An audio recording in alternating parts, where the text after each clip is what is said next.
We got action. We got action. We got action. Welcome. If you're new to the channel, feel free to comment. Like again, please. I don't say please, but feel free to comment. If you just happen to be the first person to comment, then that's what it's gonna be.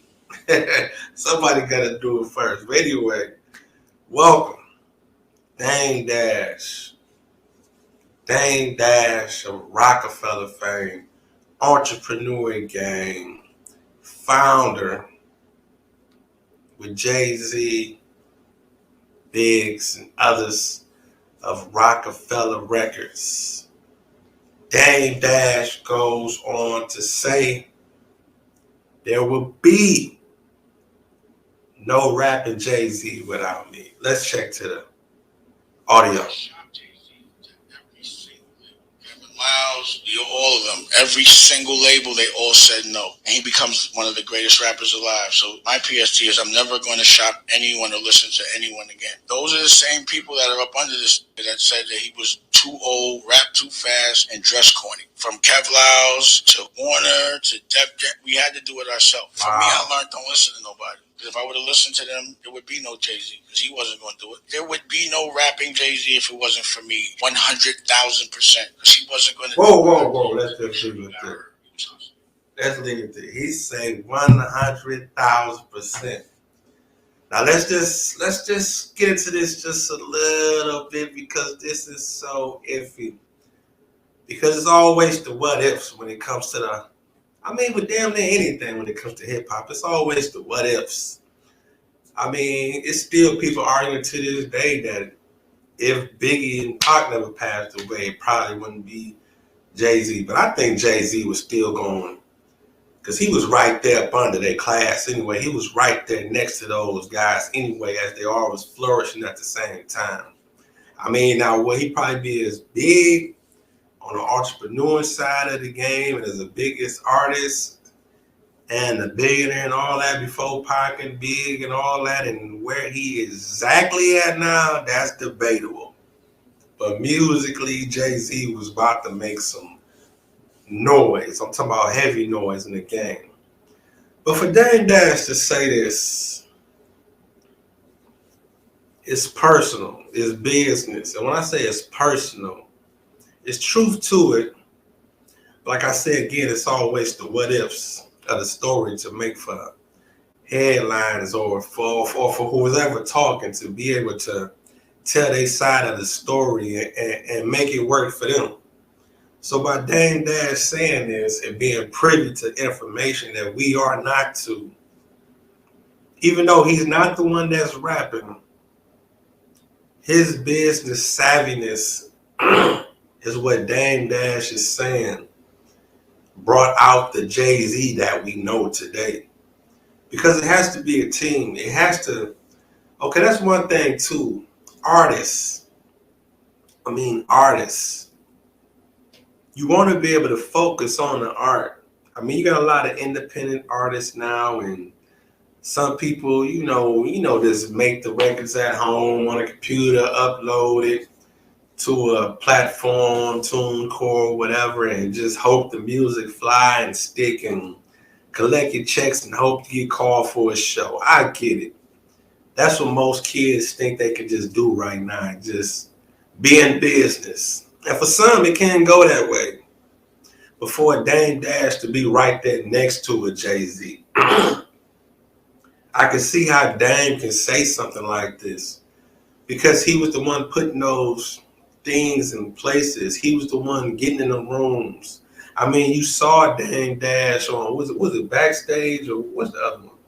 It wasn't the show. It was Backstage. You seen Dame Dash, arguing, debating with Def Jam on Jay-Z's behalf.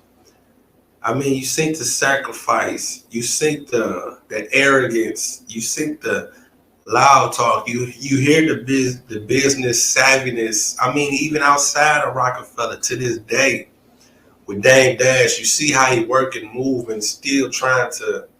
He's at a smaller level, but he's got his own station of broadcasting that's competing with Netflix. I mean that's his goal. This is out of his mouth. I mean, so it's things that he's working on, and by him being attached to Jay-Z at the hip at a time, as an artist, you can be more confident when you got somebody next to you that's handling business and you don't have to sit in every meeting. I mean, which you should, because you want to know what's going on. That's probably half the battle of why their relationship is not what it is today, because somewhere along the line it was miscommunicated. Now, just on the outside looking in, just like all of y'all, I know all of us still hope for that. Well, I mean, we all hold on and hope for that one moment to where Jay-Z and Dame Dash can have a sit down, or they just pop up together, or just respect just be there, and not the whole, I gonna say tit for tat, because you definitely don't hear Jay-Z talk about Dame Dash. But to be an artist and have somebody that fight for you like that, somebody that's next to you, in hindsight, as all these years pass by, Dame Dash can say that about Jay-Z. The same way he can say it about Kanye. I mean, if you really want to look at it, I mean, you can look at Kanye's confidence and equate it to how Dame Dash confidence is. Because Kanye is like Dame Dash times 2 or 3, if you really think about it. I mean, like on a whole confidence or arrogance level, if you will. The thing, it's like you can tell they all come from that Dame Dash tree. I don't say all, but I'm pretty sure Jay-Z has sat in some meetings with Dame Dash that he carry on over to his business. I mean, whether it's for the good or the bad of what he want to do and what he don't want to do. I mean, those things are just going to rub off on you just by being around the meetings, the phone calls, the paperwork, financial situations, the investments, the taking losses. This is what Dame Dash is talking about. He's talking about taking losses. He's talking about giving Jay that confidence. I mean, you really do have to have a solid team to flourish. I mean, it's no secret. And if you got that, everybody plays a part and everybody can and should get their credit. Although it is going to be that one entity out of the group that's probably going to shine a little bit more than others. But it still took for those other people around to equate to the success that one do have. So I get it. I mean, y'all can say what y'all want to say in the comments. Tell me how y'all feel about it. I understand it can be a little up and down, because sometimes when Dame do talk, it might feel like it's coming from a better place. It's like he done defended it. He done defended that image so much, and he just showed his frustration in interviews and everything. His name is always going to be attached to Jay-Z. I mean, let's just face it. More than Jay-Z names to be attached to Dame. But when we talk about the core and the beginning and the hip hop and the music and just the essence of hip hop and building and independence and what Jay-Z started, those two names will be attached at the hip on that level when we take it back that far. But for the things that he's accomplished now, it can overshadow it, but you still got your roots and know the beginning. So that's what Dame is saying, and I get it. So Dame Dash said there would be no rappers yet. And you got to remember too, they met when they was hustlers. I mean, they go on record and say this. We can't still say it ledge, but they met in the streets. That's why he said a rapping Jay-Z.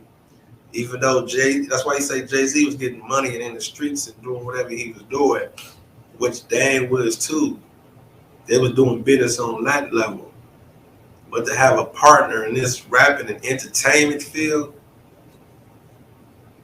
go to bat for you like that, you can have those bragging rights to say like, yeah. But I'll get with y'all in a minute though. Y'all tell me how y'all feel about it. I'll get with y'all in a minute. Thanks for watching. Share the video to make the channel grow. We got action. Dame Dash said there would be no rapping Jay-Z without me. That was a bar right there with Dame Dash. Get with y'all in a minute. Rap talk.